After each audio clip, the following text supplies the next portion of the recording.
ఇక్కడ ఇబ్రాహీం అలైహిస్సలాం వారు మరియు ఇస్మాయిల్ అలైహిస్సలాం వారి యొక్క జీవితంలో ఒక గొప్ప గుణపాఠం ఉంది.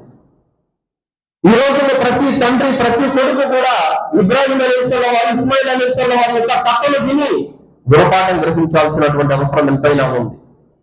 ఇబ్రాహీం అలైహిస్సలాం వారు ఎప్పుడైతే నేను కలలో చూశాను నిన్ను జిబా చేస్తున్నట్లు అని చెప్పగానే తండ్రి మాటకు జవాబు మీరు ఏ కళ అయితే చూశారో ఆ కళను నిజం చేయండి చెప్పి తండ్రికి పరిపూర్ణమైనటువంటి విధేయత చూపినటువంటి వ్యక్తి ఇస్మాయిల్ అలైహిస్సలాం వారు.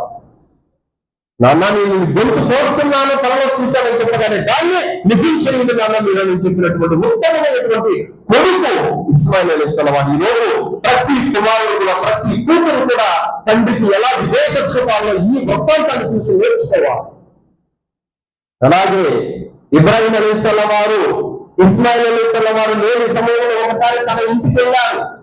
ఇస్మాయిల్ అలైహిస్సలాం వారి యొక్క సంసారం గురించి వాకపు చేయగా భార్య లేనిపోయిందని చెప్పేసింది. ఇబ్రాహీం అలైహిస్సలాం వారు పోతూ ఈ గడపను మార్చమని చెప్పారు.